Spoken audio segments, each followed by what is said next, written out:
ที่พวกเขา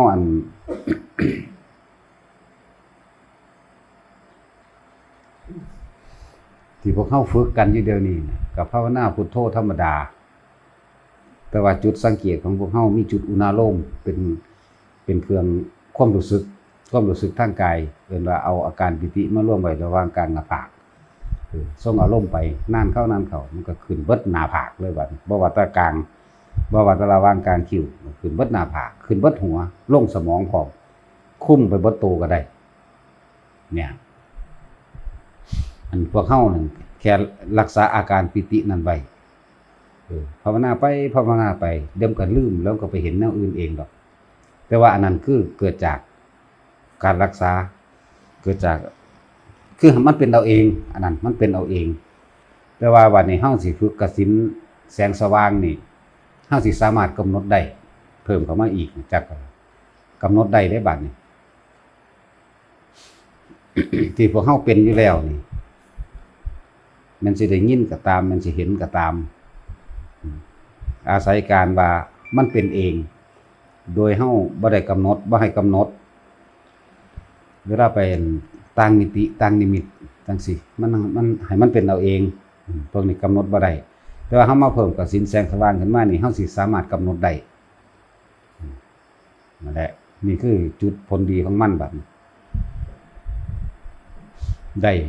อุคหานิมิตเอิ้นว่าภาพติดตาติดใจนึกยามใดก็เห็นยามนั้น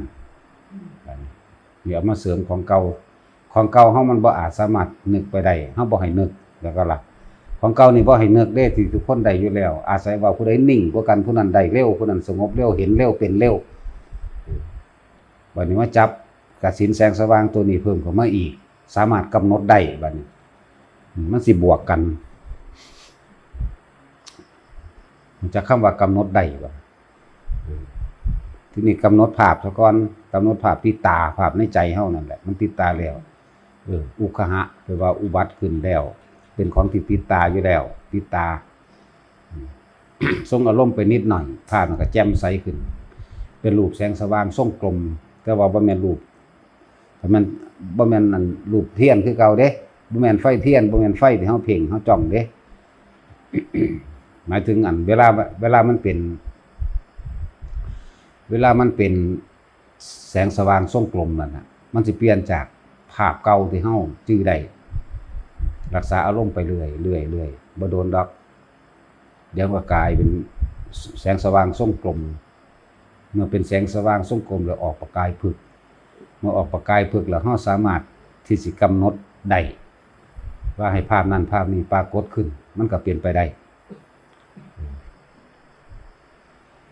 ภาพนั้นจงปรากฏ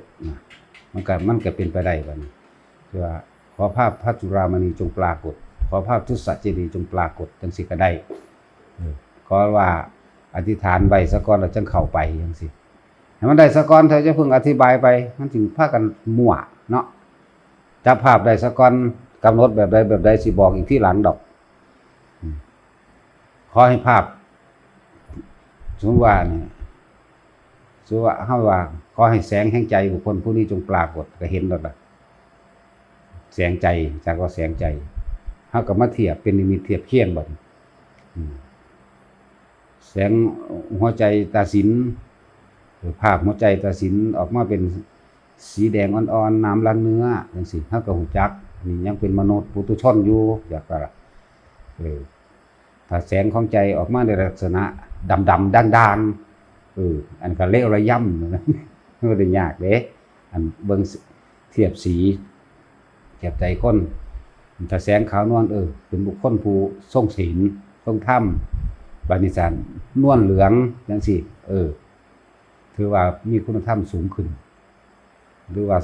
ใสขึ้นมาอีกจังซี่เฮาก็ฮู้จักได้แต่ประกายผึกหรือสว่างจ้าว่าไปอีกแบบนึงดอกเฮ็ดไปเพิ่มทิพจักขุญาณไปเรื่อยๆถ้าได้อันนึงแล้วมันอยากได้ฮอดทั้งเบิดพุ่นล่ะในอภิญญาหาซะก่อนอย่าเพิ่งหก เอาหาซะก่อน กำหนดรู้ใจผู้นั้นได้ปรจิตตวิชชานี่เอิ้นว่าสามารถรู้ความคิดผู้อื่นก็ได้ เสร็จเนาะคืออีดำน้อยมันประจิตวิชชาเด้มันรู้จักความคิดความเด้จักว่าล่ะเวลามันถ่วงคนนั้นผู้นั้นฮู้ยเป็นตาอยากอายคือหยังเฮาก็ให้เด็กน้อยแล้วเว้าเนาะ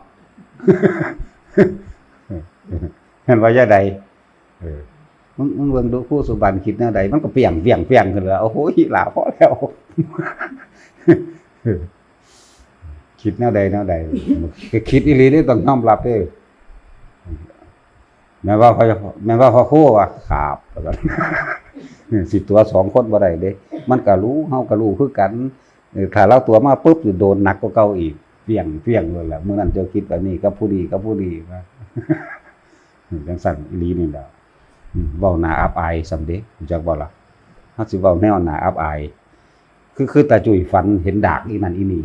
แต่จังซั่นล่ะถ้าฝันเฮาจะนำเอามาเว้าได้อันนี้เว้าต่อหน้าต่อตาเลยถ้าเราบ่ยอมรับสิซี่ใส่ว่าผู้ดีคิดกับผู้ดีสิใส่เลยมันแต่อยากอายเด้เนาะสร้างแล้วว่ามันเฮาบ่อายเด้มันก็สร้างเจ้าแล้วไฟบอกเจ้าคิดเฮาบ่อายเด้ซั่นแหละให้อีดำน้อยมันเว้ามันก็เว้าล่ะเฮาก็เป็นผู้นักข่าวอยากบ่จี้เอาข่าวแบบว่าอีดำพอครูคิดจังซี่นั่นแหละนะเอานิดหน่อยเด้เฮาก็แม่นบ่เฮาว่าครับแต่ว่าแม่นสี่ใส่กันเลยจังซั่นมีแต่เฮ็ดให้คนอยากอายเนาะแต่อายก็สร้างแล้วมันเฮาแหมคอยฝึกไปเรื่อยแต่ว่าพวกนี้ต้องมีการควบคุมรัดกุมเด้ถ้าเฮาฝึกกันเพราะว่าของเก่าเฮามีลักษณะนี้อยู่แล้วมันสิเร็วขึ้นของเก่าผู้ใดรักษาอารมณ์ได้เร็วอีบูดได้เร็วอยู่อีบูดอีเย็นมันก็ได้จักหน่อยอยู่บ่เร็วอย่าล้มก็บ่เร็วล่ะอีบูดได้อยู่แต่ยากบ่มีเวลายันผัวด่าผัวสิปะ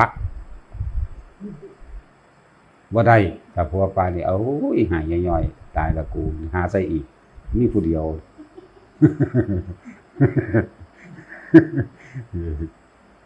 เรื่องสั่นละนี่ได้เร็วแต่ว่าต้องมีผู้คุม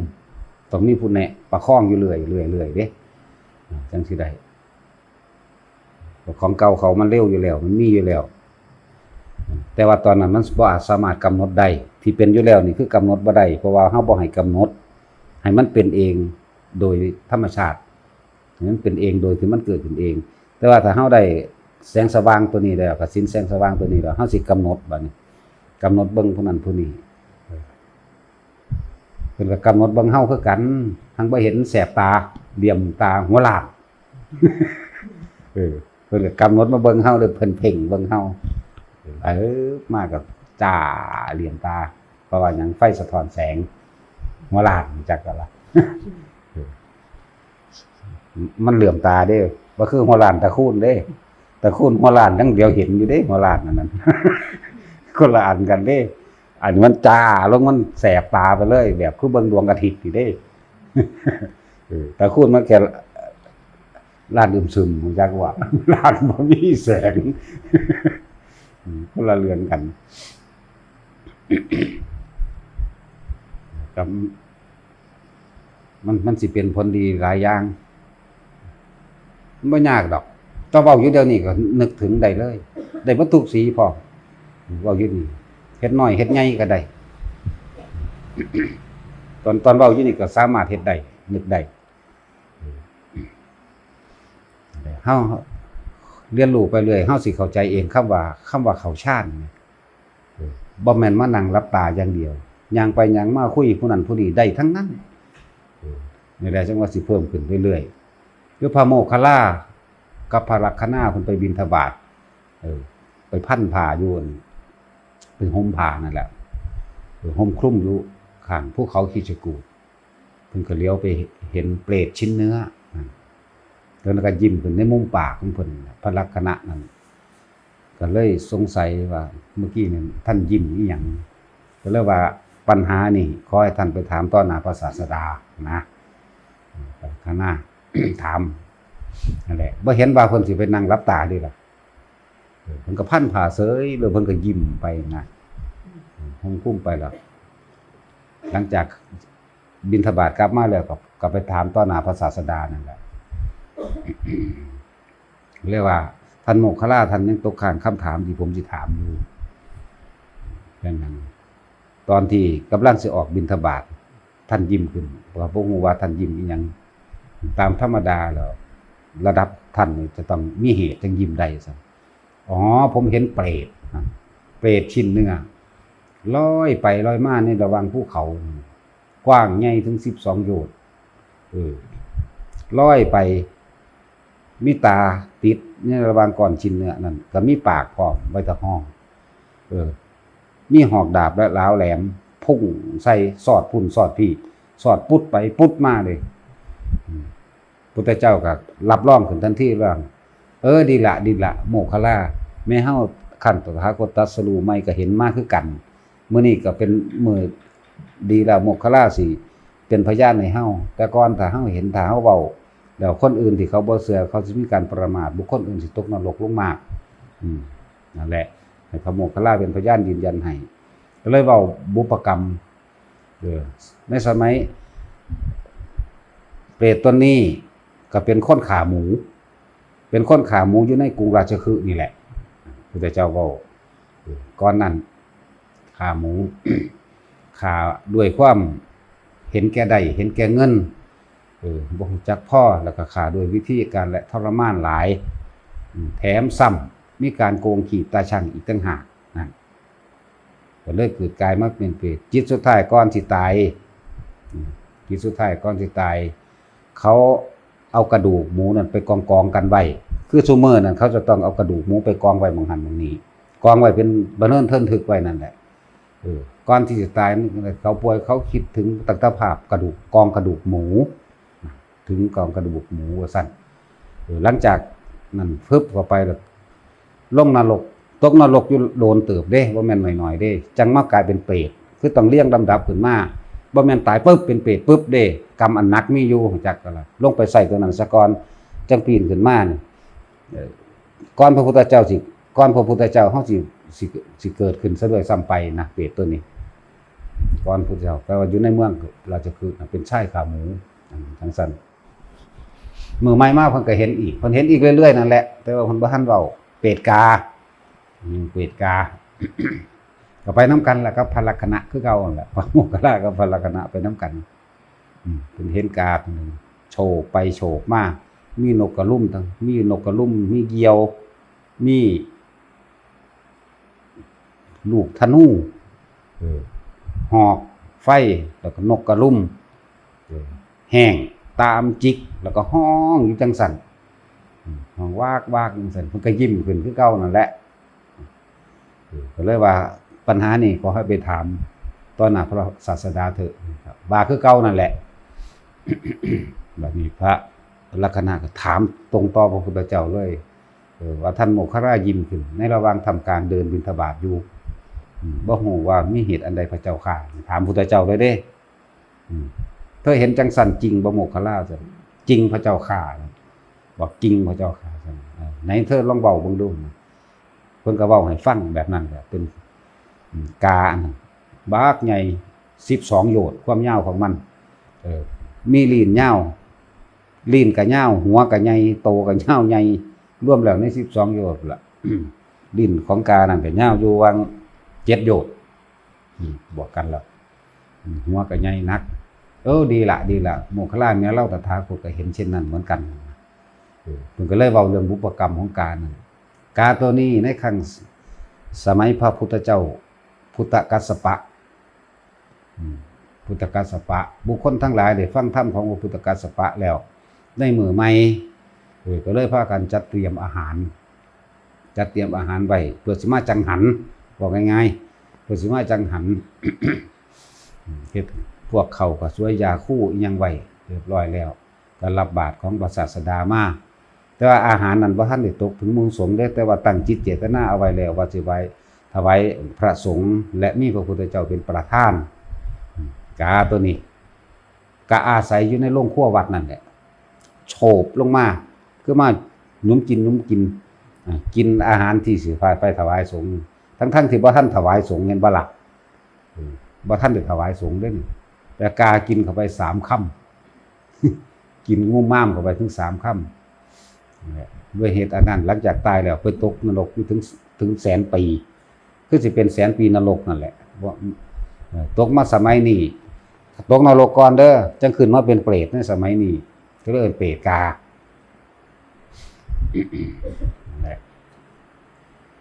อาหารนั่นบ่ท่านถวายสงฆ์แต่ว่าบุคคลทั้งหลายมีจิตใจที่สิถวายสงฆ์มีพุทธเจ้าเป็นประธานผู้ใดไปกินก่อนสัตว์ก็ตามเห็นบ่สัตว์ก็ยังตกนรกเห็นบ่ล่ะมันสิมีศาสนาประทางใดนี่เป็นเรื่องของกรรมเนาะเป็นเรื่องของกรรมเด้บ่ได้เกี่ยวกับว่าชนชาติศาสนาใดบ่ได้เกี่ยวกับว่าสัตว์เดรัจฉานบ่เกี่ยวกับคนเด้คำว่าเรื่องของกรรมนี่ต้องย่อมให้ผลเช่นนั้นอยู่แล้ว ในเรื่องนี้ก็มีหลายๆอย่างที่อธิบายฟังแบบอาหารนั้นยังบ่ทันถวายสงฆ์มีพระพุทธเจ้าเป็นประธานแม้นสัตว์เดรัจฉานเราใดก็สร้างไปกินก่อนแม้นสัตว์เดรัจฉานเหล่านั้นบ่ฮู้ศาสนาก็ตามย่อมได้รับผลของกรรมอย่างสะสมแน่นอนเพราะว่าตั้งจิตเจตนาเอาไว้ของผู้มีศรัทธาแล้วนะทุกคนทั้งหลายเหล่านั้นมันคนไปกินก็ตกนรกเปรียบดังว่าคือสมัยเดียวกันกับเปรตญาติพระเจ้าพิมพิสารนะเปรตญาติพระเจ้าพิมพิสารตกอยู่เท่าใดพวกเจ้าว่าพระวิปัสสีพุทธเจ้า7พระพุทธเจ้าเด้จนว่ามาไทยถอนขึ้นออกได้ในสมัยพุทธเจ้าโคดมของเฮาเองคิดเบิ่งเด้อนั่นพุทธเจ้าวิปัสสีกี่พระพุทธเจ้า7พระพุทธเจ้าถึงพระพุทธเจ้าโคดมจังสิ้นได้นั่นคนนะเปรตญาติพระเจ้าพิมพิสารเป็นเราเป็นมาเป็นชนิดที่12แล้วคิดเบิ่งเอาเด้อว่าตกนรกก่อนแล้วจังคอยไล่ลำดับมาเป็นอสุรกายจังมาเป็นเปรต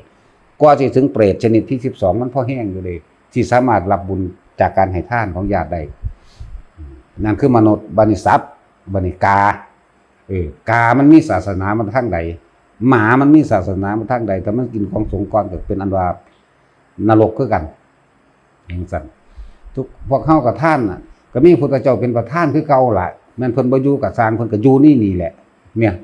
ก็ตัวแทนองค์แทนเพิ่นมีอยู่ก็คือพระธรรมวินัยนั่นแหละแทนเพิ่นนี่เป็นสัญลักษณ์รูปเหมือนรูปเปรียบซั่นนั่นแหละจังว่ากานั่นเลยเพิ่นเลยพุทธเจ้าเฮาเว้าสมัยนั้นกาตัวนี้เกิดในอาศัยอยู่ในวัดนั้นจัดอยู่เทิงหลังคาของโรงครัวนั่นแหละพอถ้าเขาจัดอาหารหวานข้าวอีหยังเรียบร้อยใส่ในบาตรแล้วกานี่โฉบลงมาก็มากินถึง3 ค่ำนั่นแหละเดี๋ยวนี้ก็ยังตกอยู่เด้เดี๋ยวนี้ก็ยังเป็นอยู่อันกาอันนั้นยังห้องวากอยู่เดี๋ยวนี้ห้องออกเสียงคนเด้บ่แม่นห้องออกเสียงกาเด้ถ้าห้องออกเสียงกาต้องตัดสินแต่กานั่นคือยานผีต้องเอิ้นของขังมากันผีให้เมียเพิ่นนั่นแหละของขังแปลว่ามันก็เป็นตาย่านอย่างดีเด้อล่ะอยู่คือขึ้นอืดปานนั้นเด้องามเพิ่นว่าโอ้ยบ่ได้ห้องกาคือตัดสินเด้กานั่นห้องเป็นเสียงคนห้องโอดครวญเจ็บปวดหอกดาบล้าวแหลนพุ่งเสียบพุ่นเสียบพี่นกกระลุ่มแห้งต่างๆซับไปอาหารอันใดที่ถวายแก่สงฆ์เอาพอสมควรแล้วเอาเป็นที่พอที่ในที่ต้องการของสงฆ์แล้วและอนุญาตให้กับหมู่หัตถ์ฆราวาสเป็นประโยชน์ต่อหมู่สรรพสัตว์สามารถนำคืนกินกับบ้านได้บ่เป็นหยังนี่ล่ะมีในบันทึกอยู่บันทึกมาไว้แต่สมัยพุทธกาลสปะถ้าพระพุทธเจ้าเว้าเฮาก็บ่รู้คือกันนั่นแหละต้องอาศัยพุทธเจ้าเว้า หลังจากทรงได้เรียบร้อยแล้วปุ๊บไปบัดนี้บ่เป็นหยังอันจักว่าล่ะสิมันเป็นแห้งก็เพราะว่ากินก้อนพระ กินก้อนพระนี่ก็เป็นอีกตัวอย่างนึงนี่พวกเฮาเทียบเอาถ้าสิไล่ไปถึง28ชนิดก็บ่ไล่แล้วเนาะมันหลายโพดเนาะมันหลายแท้ๆเด้ที่จริงหลายกว่านั้นอีกบ่แม่นแค่ว่า28เอาเท่าที่รู้เอาเท่าที่เฮาเห็นนำไป เขาบ่ได้เชื่อง่ายๆได้อ่านมาแล้วก็ดีเขาก็กำหนดเบิ่งเอาเองคือกันบ่นั่นยังว่าเว้าโลดเขาก็กำหนดเบิ่งเป็นอยู่ เดี๋ยวมันแม่นอยู่ว่าเปรตชิ้นเนื้อมันสิเป็นตัวจังได๋เฮาก็เคยเห็นตั้งแต่เปรตยืนข้างย่างเนาะอันบ่อึดแล้วอันนี้คือยืนข้างย่างตาโบตาเนาปากเป็นศพนกพวกนี้ก็มีเด้โตเป็นงูหัวเป็นคนจังสิก็มีพวกนี้โตเป็นงูหัวเป็นคนหัวเป็นงูโตเป็นคนหัวเป็นควายโตเป็นคนโตเป็นควายหัวเป็นคนโอ้ยเยอะแยะนับบ่ได้ถ้าสิบ่พูดถึงล่ะเป็นไปตามความนั่นแหละความเคยชินของเขาอีกตัวนึงก็เป็นโตเป็นคนหัวเป็นควายเขาเป็นคนขาโคกระบืออยู่ในหันอยู่ในเมืองราชคฤห์คือกันอันนี้ก็ดีบุพกรรมนั่นก็ดีขาแล้วก็โกงตาสั่งพร้อมทั้งขาทั้งโกงตาช่างโอ้ยหลายอย่างย่างไปย่างมาแล้วสิมีคอนปอนนั่นตกใส่หัวมือละ 60,000 ครั้งคอนปอนจักมันมาจังไดมันก็พลิกมาแล้วก็ตกใส่เอาจนว่าหัวแตกตายแล้วขึ้นมาเป็นอีกนั่นค้อนปอนที่เขาทุบหัวง่วงหัวควายนั่นแหละย่างไปธรรมดาปูเข้าไปหัว 60,000 ครั้งจังตายตัวทุกครั้งเจ็บถ้าสิพูดถึงว่าเจ็บแบบตายนี่แหละมันหังบ่ตายกรรมมันเฮ็ดไว้อันนี้มันเหนือวิจัยของเฮาแล้วมันเหนือเหตุเหนือผลเพราะว่ากรรมมันเฮ็ดไว้มันคือบ่ตายครั้งที่ 60,000 จังตายแล้วก็คอยวืบขึ้นมาใหม่ได้ซะสินคือเฮาเดี๋ยวนี้แหละถ้ามันค้อนปอนตีสุดแห้งหัวเฮาก็ตายได้แม่นบ่อันนั้นมันแห้งกว่าคนตีเด้เบิ่งแต่ยางไปปงเซ่พุ่นปงเซ่พี่มันธรรมดาเด้ห้องเสียงห้องเนี่ยบอกบ่ได้เลียนแบบบ่ได้มันหวีดเกิน มันหวีดเกินโหยหวนเกินย่างไปบ่ร่างกายบักใหญ่ได้บ่มันร่างกายน้อยๆเด้บัดนี้สูงใหญ่พวกนี้ต้องมีร่างกายใหญ่เพื่อเป็นภาชนะรองรับความเจ็บปวดธรรมดา พุทธเจ้าเพิ่นก็เว้าบุพกรรมให้ฟังคือเก่านั่นแหละขางัวขาควายอยู่หั่นขางัวขาควายคงแต่ช่างแล้วก็เวลาลอกกองกระดูกแล้วก็สิเอาไปกระดูกไปกองไว้หม้องเดียวกันกระดูกกองพะเนินเทิงถึกปานภูเขาจิตสุดท้ายบาดสิตายไปนึกถึงกองกระดูกนั่นแหละเลยลงนรกเลยนั่นแหละบ่ต่างกันกับคนขาหมูนั่นบางประเภทก็ขาแพะขาแกะแล้วเปรตสี่ตนอีกอันนึงค่ะพ่อแม่ลูกไผ่แล้วก็ลูกไส้พ่อแม่ลูกไผ่ลูกไส้ แม่นี่เป็นคนขี้รักมักจกลูกไส้นี่เป็นคนตีแม่ลูกสะใภ้เป็นคนขี้ตัวขี้โกงพ่อเป็นคนมักกินเหล้า กินเหล้าแล้วก็หาเรื่องกับชาวบ้านในครอบครัวนี่ก็ตีกันอยู่เลยเด้ตีกันอยู่เลยในครอบครัวนี่อันนี้ก็เห็นคือกันในตำราก็มีนอกตำราที่เฮาเห็นเองก็มีแต่ว่าเป็นเรื่องเดียวกันนั่นแหละเพราะบ่ได้เชื่อหยังง่ายๆเฮากำหนดเบิ่งเอานี่ล่ะจังว่าให้ทุกคนฝึกกสิณแสงสว่างนั่นแหละตั้งแต่กี้เฮากำหนดบ่ได้แล้วแต่มันสิเป็นให้มันเป็นเอาเองบัดนี้เฮาเริ่มได้หลักได้เกณฑ์แล้วก็เลยจะให้มาฝึกขึ้นแต่ละคนมันเป็นอีเย็นไก่มันเป็นอีบูดจะเป็นหัวหน้าหมู่ของมันเร็วนะคือว่าแหละว่าบ่ค่อยมีเวลา จันผัวดา จันพระเอา จันพระเอาเมียเพิ่น หรือกกโวกหรือหามันอยู่สิเอาเลย นั่นแหละเรื่องสั้นทุกคนฝึก ที่นี่สิเว้าเกี่ยวกับเจ้าเล่ห์มั่นยาคำว่าเจ้าเล่ห์มั่นยาของบุคคลผู้เป็นพ่อเป็นแม่เด้อฟังดีๆบิดามารดาของไผพ่อแม่ไผก็สร้างถ้าลูกบุคคลนั้นเป็นพ้นดีเขาเลี้ยงพ่อเลี้ยงแม่มีหยังก็หาให้โดยตามใจแต่ว่าผู้เป็นบิดามารดาเป็นบุคคลที่มีความเป็นเจ้าเล่ห์อยากได้ดังใจมีความแถลงแสลงใจ กุเรื่องนั้นกุเรื่องนี้เพื่อขึ้นมา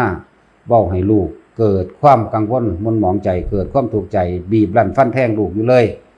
ทั้งที่ลูกนั้นบ่ได้มีความผิดตามที่บิดามารดาคิดไว้ใส่ร้ายกล่าวตูหรือหาเหตุผลอิหยังก็ตามมาเว้าบังคับเพื่อให้ลูกตามใจเจ้าของนะบุพกรรมเรื่องนี้มีอยู่แล้วแม้ในพระไตรปิฎกถึง 3-4 เรื่องนะ ลูกเป็นคนดีที่มีสติปัญญาหรือว่าหน้าที่การงานแม้นหาห้าสิเว้าแล้วเอิ้นว่าอภิชาติบุตรก็ได้ที่มีบารมีหรือมีความรู้เหนือบิดามารดาก็มีอยู่แต่ว่าโดยบิดามารดาเนี่ยเป็นคนที่เอาใจเป็นคนที่เอิ้นว่าเห็นแก่ใหญ่แก่อยากแก่กินหรือมีความอิจฉาริษยาลูกโดยซ้ำไปว่าเขานั่นสบายกว่า1เขานั่นหาเงินได้ดีกว่า2และเกิดอยากให้เขามาเอาอกเอาใจเจ้าของเกินไปนะอย่าลืมว่าบาปกรรมนั้นย่อมตกแก่ผู้เป็นบิดามารดาเด้อเวลาใดที่บิดามารดาเวลาใดที่แม่เขาผู้นั้นคิดขึ้นเกี่ยวกับเรื่องขับแค้นใจแล้วอยากให้ลูกเอาใจเสแสร้งแกล้งทำหาคำอีหยังที่เขามาเว้าเพื่อให้ลูกเอาอกเอาใจลักษณะนั้นบาปกรรมนั้นย่อมเป็นตกเป็นของผู้แม่ส่วนลูกนั้นบ่ต้องกังวลเฮาว่าสิ่งนี้ควรสิ่งนี้บ่ควรเฮาก็เฮ็ดกับบิดามารดาตามสมควรแห่งกตัญญูตกเวทิตาธรรมลูกนั้นเฮ็ดกับพ่อกับแม่ดีอยู่แล้วแต่ว่าพ่อแม่นี่เสแสร้งด้วยอิทธิมัญญานั่นเองมัญญาของผู้เป็นแม่หรือเอิ้นว่าอิทธิมัญญาอย่าลืมว่าตกนรกเด้ผู้แม่ก็ได้ยังคิดได้ว่าแล้วลูกนั้นเวลาพ่อแม่สาปแช่งลูกได้รับบ่ได้รับในขณะที่พ่อแม่สาปแช่งในขณะใดคือเฮาเว้าอยู่ประจำว่าเวลาใดที่เราโกรธเกลียดเครียดแค้นหวังทำร้ายบุคคลผู้อื่นหรือทำให้บุคคลผู้อื่นนั้นวิ่งเข้ามาเพื่อที่จะเอาอกเอาใจตัวเองเพื่อให้ทำตามใจกิเลสของตัวเองในขณะนั้นผู้เป็นบิดามารดานะกำลังทำร้ายตัวเองอย่างคาดไม่ถึงเขาย่อมตกนรกทั้งที่ยังเป็นอยู่เพราะความเร่าร้อนเพราะความกระวนกระวายเพราะความอยากได้ดังใจของเขาเองในขณะใดที่เขาจะตายลงในขณะนั้นในวันนั้นในเจตนานั้นบุคคลผู้นั้นย่อมลงสู่นรกบ่แม่นธรรมดาเด้เตือนไว้ผู้ใดเป็นพ่อเป็นแม่ก็ดีสาปแช่งลูกแบบนั้นแบบนี้ทั้งที่ลูกบ่มีความผิดจริงไม่มีความผิดจริงตามเป็นจริงแต่เป็นอิทธิมัญญาของผู้เป็นบิดามารดาเสแสร้งแกล้งเพื่ออยากให้เขาเอาอกเอาใจจนเขาอยู่ไม่ได้มีความกังวลเร่าร้อนทั้งที่เขาก็ทำตามใจให้เบิดทุกอย่างมาแล้วเกินนั่นนะมารดาบุคคลผู้นั้นย่อมลงสู่นรกแม้ขณะที่ยังมีชีวิตอยู่นี่ก็ย่อมตกขึ้นชื่อว่าเป็นนรกดิบคือมันมีความกังวลเร่าร้อนอยู่ในหัวใจในเจตนาของเจ้าของเองถ้าตายในเจตนานั้นแม้นบ่แม่นตั้งแต่ว่าคิดสุดท้ายโดยซ้ำไปเจตนาของวันนั้นเรื่องแล้วนี่ละยากอยู่แล้วในบางนั้นทั้งมือแหละถ้าสุว่าด่าลูกบอกลูกทั้งสันนิสิแล้วลูกบ่เฮ็ดไปตามใจกิเลสตัณหาของเจ้าของเองน่ะสาปแช่งอยู่เนื่องนะเป็นลักษณะนั้นบุคคลผู้นั้นย่อมสร้างนรกเข้าสู่หัวใจเจ้าของจนเกิดความเคยชินเขาย่อมมีทุกขติเป็นทางไปมีมหาเวจีนรกเป็นต้นบ่แม่นได้ว่าสาปแช่งลูกแล้วลูกสิเป็นไปตามปากบ่เป็นลูกนี่เป็นคนดีลูกนี่เลี้ยงพ่อเลี้ยงแม่แต่ว่าพ่อแม่เนี่ยใส่อิทธิมัญญาเกินไปเสแสร้งแกล้งไปถ้าลูกไม่ผิดจริงบิดามารดานั่นแหละลงนรกเองนั่นอันนี้ก็คือกันให้ฟังไว้โลดผู้ใดเป็นพ่อเป็นแม่ก็เลยบ่แม่นได้ว่าพ่อแม่บ่ดีสิสาปแช่งลูกดีๆให้ตกนรกได้บ่มีทางขึ้นอยู่การกระทำของไผของมันแม้พระโมคคัลลาในสมัยการครั้งหนึ่งสมัยนั้นก็พระพุทธเจ้าองค์ใดละลืมชื่อแล้วที่เพิ่นเขียนบังนะโมนั่นน่ะพระโมคคัลลาเป็นคนดีเป็นคนมักเข้าวัดฟังธรรมพระพุทธเจ้าองค์นั้นแสดงธรรมแนวใดก็ตามหรือเพิ่นได้ฟังธรรมจากพระสงฆ์องค์ใดก็ตามเพิ่นก็มาเว้าให้แม่เพิ่นฟังพวกสมณะหัวโล้นทั้งหลายเหล่านั้นเป็นคนขี้เกียจเนี่ย เว้าดูถูกจักว่าเว้าดูถูกสิไปงมงายอีหยังกับพวกขี้ทูตนี่เว้าไปอีกแล้วเห็นบ่พวกเขาสมควรแล้วที่สิกินคูดกินขี้นั่นแหละสมควรแล้วสิไปกินขี้สิไปงมงายอีหยังกับเขา แต่ว่าลูกนี่เป็นคนที่มีความหวังดีกับแม่เฮ็ดจังไดเนาะแม่เฮาสิเข้าสู่ความศรัทธาในศาสนาได้เนาะนี่ก็เลยเขียนบังนะโมไว้นั่นแหละที่เฮาเว้าอยู่เรื่อยๆแต่ว่าบ่ทันได้เว้าหลายขึ้นมาซื่อๆบ่ทันได้ยกตัวอย่างมาอ่านมื้อใดไปฟังธรรมะก็ว่าพระศาสดาเว้าจังซี่ได้แม่เอ้ยพระสงฆ์องค์นั้นเว้าแบบนี้ได้แม่เอ้ยคนเฮาควรทำดีตายไปแล้วจังสิมีนั่นนี่มันบ่มีดอกนรกมันนรกหูขี้หูดากกูนี่ก็เว้าไปในสุดท้ายแล้วเพิ่นก็บ่ฮู้ว่าสิเฮ็ดจังใดดีนี่คือความหวังดีของผู้เป็นบุตรลูกชายก็เลยเอาไม้ไผ่มาสลักเป็นนะโมตัสสะภะคะวะโตอะระหะโตสัมมาสัมพุทธัสสะเขียนรอบไม้ไผ่นั่นแหละบังไม้ไผ่นั่นน่ะเขียนรอบไว้มีความหวังว่าเวลาแม่นอนลงไปแล้ว คือสิเหลียวเห็นเอาไว้หน้าประตูทางเขานอนเอาไว้ทั้งตีนแต่ว่าอยู่สูงเอาไว้ทั้งตีนแม่ก็นอนเบิ่งอยู่หังบ่ได้สนใจมีตั้งแต่คิดว่าลูกผู้นี้แล้วใดจังว่าไปหาเป็นทาสพวกสมณะหัวโลนหาขอกินหมูกินขูดกับคนชาวบ้านแนวนั้นคิดแต่จังซั่นเด้ลูกก็มาทองให้ฟังซุมื้อแล้วก็ไล่ลูกนี้อยู่ตลอดคือมาทองนะโมตัสสะนี่อยากให้แม่ได้มื้อนึงมาสงสัยสิปวดเหนียวแห้งมั้งลูกออกมาแล้วหัวคั่นไปตำบังนะโมอันนั้นแหละดึงบังนะโมอันนั้นลงมาแกล้งดากเจ้าของเลยว่าเอามาถูดากบังนะโมหูขี้หูดากกูนี่พวกสูสมควรสิกินขี้ได้แล้วฟาดไปเลยไปตกลงหลุมส้วมตะกี้มันเป็นส้วมเหยียบแป้นเอาไปตกไปลงหันแหละหลังจากนี้นางนี่ตายไปตกนรกอยู่เท่าใดถ้าสินับแล้วหลายพระพุทธเจ้าเด้สิเป็นพุทธเจ้าอโนมทัสสีพุทธเจ้าอโนมทัสสีไล่เบิ่งเอาพระพุทธเจ้าอโนมทัสสี10กว่าพระพุทธเจ้าถือว่ามาฮอดพระโคดมแม่นางนี่ก็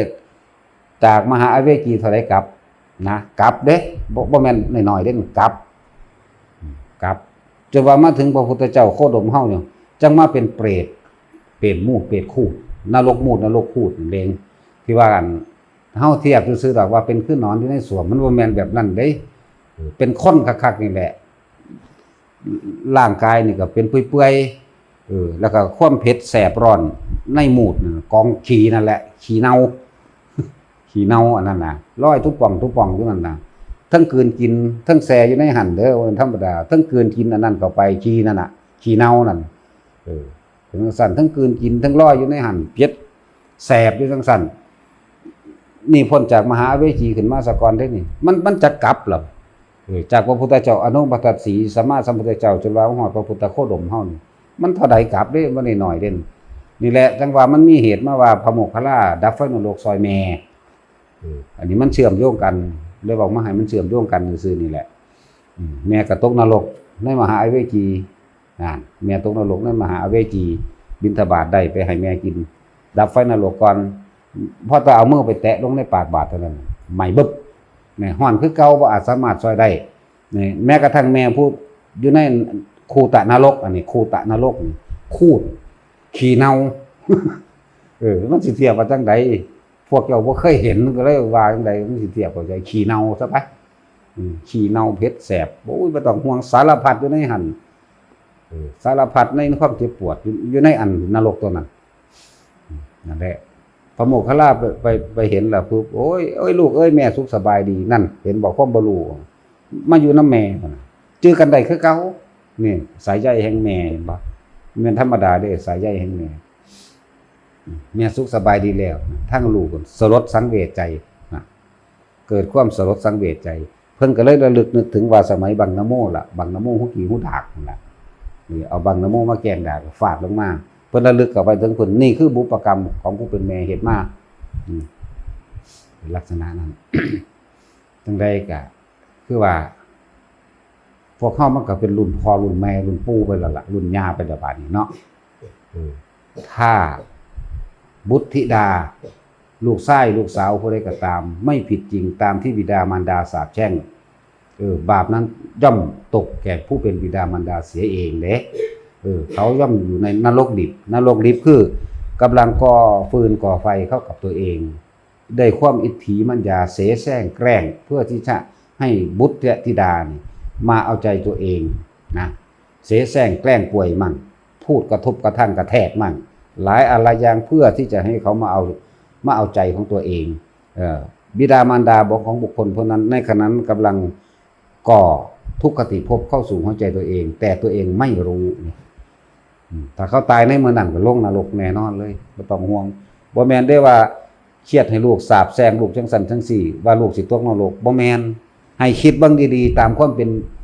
มรู้สึกจริงของเจ้าของในขณะใดผู้ใดก็ตามเวลาเฮาโกรธเกลียดเครียดแค้นบุคคลผู้ใดผู้หนึ่งนี่ในขณะนั้นเฮากำลังสร้างความเดือดร้อนให้เจ้าของเองกังวลเอง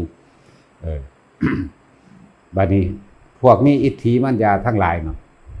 สร้างกังวลมันเฮ็ดตามกูมันสิเฮ็ดคือกูว่าบ่นอ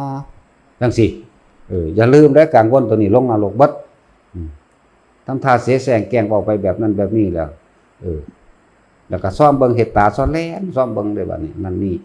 มันสิตามกูบ่นอได้ตามแบบนั้นบ่นอเป็นแบบนี้บ่นอเนี่ยนั่นแหละเขากำลังสร้างนรกอยู่ในหัวใจของเจ้าของเองแม้ตายในขณะนั้นบ่ต้องห่วงลงเลยอันนั้นบ่ได้ผ่านหยังหลายๆคนที่เข้าใจว่าเฮ็ดให้พ่อแม่เสียน้ำตาบางที่คำว่าพ่อแม่เสียน้ำตาก็บ่แม่นเสียน้ำตาเพราะว่าลูกผิดจริงเด้เสียน้ำตาเพราะว่าไม่ได้ดังใจถ้าไม่ได้ดังใจแล้วนั่นแหละนรกได้เกิดขึ้นแล้วกับผู้เป็นบิดามารดาเสแสร้งแกล้งเฮ็ดมันบ่ได้ดังใจนี่เฮ็ดไปตามเรือนของกิเลสเด้บ่ได้เฮ็ดไปตามความถูกต้องโดยชอบธรรมเด้นั่นแหละพวกเฮาก็คือกันระวังไว้บ่ได้ตกนรกหน่อยเด้บัดนี้ประเภทบุตรธิดาของบุคคลผู้ใดเข้าสู่หลักธรรมเป็นผู้มีธรรมเป็นที่พึ่งเป็นผู้มีพระพุทธพระธรรมพระสงฆ์เป็นที่พึ่งอยู่แล้วมันว่าแม่นของที่สู้ลูกได้คือกันบัดนี้พ่อแม่ตกนรกน้ำลูกก็บ่อึดลูกหนึ่งถือเอาเฉพาะพุทธธรรมสงฆ์เป็นที่พึ่งเชื่อกรรมเชื่อผลของกรรมแม้นว่าศีลบางข้อจะยังไม่บริสุทธิ์ก็พยายามอยู่มีความเชื่ออยู่ศรัทธาอยู่ถึงความเป็นโสดาบันน่ะคือเป็นโสดาปฏิมรรคนั่นบ่แม่นเด้ว่าพ่อแม่สิบ่ตกนรกย้อนลูกมีเป็นจังสิบ่ตกคำว่าตกย้อนคือเจ้าของสร้างเองเด้บ่แม่นลูกเอาไปตกบ่แม่นลูกเอาไปลงนะนั่นแหละเสียแสร้งแกล้งมีอิทธิมัญญาหลายๆคนสิกังวลเรื่องว่าพ่อแม่เสียน้ำตาแล้วตัวเองสิตกนรกให้คิดถึงว่าตัวเองผิดจริงหรือไม่ตัวเองบ่ได้ผิดเจ้าของบ่ได้ผิดเฮาระลึกโดยธรรมแล้วมีธรรมเป็นเครื่องเทียบเท่านั้นแหละเอาธรรมของพระพุทธเจ้ามาเทียบเฮาก็เฮ็ดถูกต้องไปตามหลักธรรมแต่ว่าบิดามารดาของเฮาเป็นผู้มีอิทธิมัญญามากอยากได้ดังใจสาปแช่งลูกเพื่อให้ลูกมาเอาอกเอาใจบางที่สร้างลูกไผ่บางที่สร้างลูกเขยจากบ่สร้างลูกไผ่อยากให้มันปะแล้วเสแสร้งแกล้งเฮ็ดก็มีสร้างลูกเขยอยากให้ลูกเจ้าของปะเสแสร้งแกล้งเฮ็ดก็มีอย่าลืมว่าพ่อกับแม่น่ะลงนรกหนานั่นบ่หาแต่มีศีลมีธรรมก็ได้อันสมมุติว่าลูกนั่นน่ะคือบ่ถึงขั้นว่าพ่อมาปฏิบัติธรรมก็ตามแต่ว่าเขาก็เป็นคนดีของโลกหรือหาอยู่หากินโดยสุจริตของโลกลักษณะนั้นพ่อแม่สร้างลูกไผ่พ่อแม่สร้างลูกเขยเสแสร้งอยากให้ลูกเขาปะกันสร้างสถานการณ์มีคำเว้าทิ่มแท่งหลายอะไรอย่างเกิดให้เขาเดือดร้อนกังวลตัวเองนั่นแหละลงนรกนะบ่แม่นธรรมดาเด้แนวมื้อนี้ พวกที่ว่าพ่อแม่เสียน้ำตาแต่ว่าแต่ของบ่มีความผิดให้สบายใจได้เลยไม่ตกเข้าใจว่าทุกคนเฮาบ่ได้เป็นหยังเด้แต่ว่าพ่อแม่นั่นมีอิทธิมัญญาอยากได้ดังใจสร้างลูกไผ่หาวิธีไล่ลูกไผ่หนีแล้วก็งอนลูกชายอยากให้ลูกชายเอาใจในขณะนั้นกำลังปรุงแต่งเรื่องใดล่ะนั่นแหละมันเป็นเรื่องของกิเลสเด้อันนั้นมันเป็นเรื่องของความอยากได้ดังใจนั่นแหละมันเป็นเรื่องทำลายเจ้าของเองสร้างลูกเขยทำท่าแกล้งแง่งงอนอยากให้ลูกสาวมาเอาใจเพื่ออยากให้ลูกสาวปะลูกเขยจังสิให้ห้องขึ้นวื้อวีไปเอาความ ในเรือนในบ้านเว้าลูกเว้าพื้นลูกไผ่ลูกเขยเจ้าของมีให้เห็นในปัจจุบัน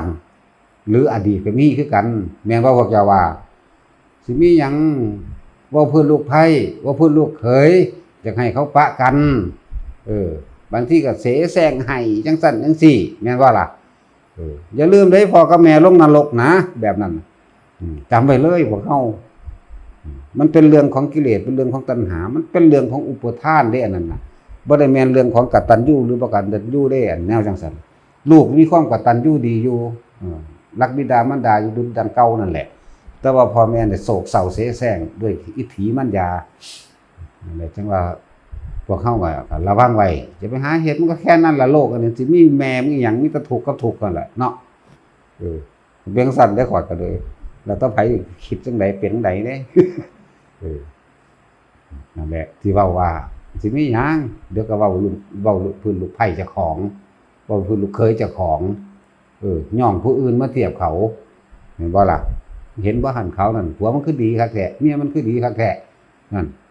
ย่องผู้อื่นมาเทียบลูกเจ้าของเพื่ออยากหยังอยากให้เขาปะกันก็มีเพื่ออยากได้สิ่งนั้นสิ่งนี้ก็มีแล้วทำทาให้เสียน้ำตาออกมาบัดนี้ลูกผู้เป็นลูกเสียกันมันเสียไปโลดเนาะก็ต้องมั่นใจว่าตัวเองนี่ไม่ได้ทำผิดจริงดังที่บิดามารดาว่าให้สบายใจเลยบิดามารดาลงนรกเองนี่เป็นเรื่องของกรรมต่างหากบ่ได้เกี่ยวกับว่ากตัญญูหรือบ่อกตัญญูอีหยังดอก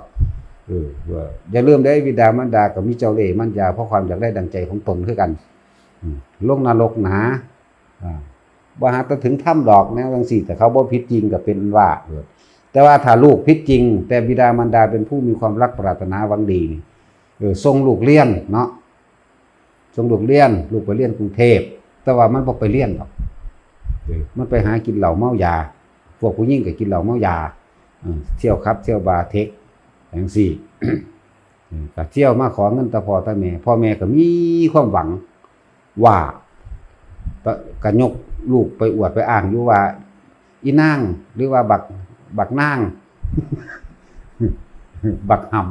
ำอีหีมันไปเรียนอยู่ฝุ่นอยู่พี่ก็หวังว่ามันสิจบปริญญาจังสันจังซี่จักก็ล่ะ ต่อมาสมมุติว่าลูกสาวนั่นท้องขึ้นมาเสียใจพ่อแม่นี่เสียใจตกน้ำตาตกแม่นบ่ลูกนั่นลงนรกหนานี่คือลูกผิดจริงบ่แม่นอันนั้นบ่แม่นนั่นพ่อแม่เสียแสงแข่งธรรมลูกผิดจริงเฮ็ดให้พ่อแม่เสียน้ำตาก็มีเวตรณีนรกนั่นแหละเป็นเครื่องรองรับเวตรณีนรกเด้เผ็ดแสบร้อนบ่ต้องห่วงดอกอันก็ดี เคยยินจักเทื่อบ่พวกเจ้าถ้าผู้ชายก็เอิ้นบักหำทิดหำเนาะอาวหำมันว่าสั่นพ่อใหญ่ศิลป์ลุงหำพ่อใหญ่หำแต่ผู้หญิงคือว่าอีหีเนี่ยเนาะ แม่นบ่ล่ะป้านี่คือบ่ว่าแม่นบ่สัตว์คือเคยมีอยู่บ่คือมีแต่ลุงหำหน้าหำทิดหำเนาะแต่ถ้าพระแท้ๆจังว่าพระหำอยู่ ก็เป็นสัตว์เด้ล่ะแม่นว่าล่ะบ่เขาด่าคือล่ะมันเรียนดังออก พระบ่สำรวม ถ้ากูดิซ้ำไปหาแม่อย่างเดียว ก็สำรวมนั่นแหละบัดอันผู้ชายขันเว้าทั้งสี่ใดเนาะผู้หญิงขันบ่เว้าป้าหีมีอยู่บ่แม่บ่มีบ่สั่นแน่คือบ่พากันเว้าแน่บัดนี้สิหาว่าแต่เฮาละหมกบ่เนาะแล้วเพิ่นก็เว้าลุงหำไอ้ทิดหำอยู่แม่นบ่สั่นก็ป้าหีหน้าหีคือว่าอีนางก็ว่าได้ผู้หญิงเนาะแม่นว่าครูเขต มีอยู่บ่บ้านเจ้ามีอยู่บ่ป่านั่นบ่มีเด้เนาะถ้าลุงหำนี่มีอยู่เนาะ ก็จังซั่นแล้ว พอแว้งซั่นแหละ เอาสมาทานซะ สาธุ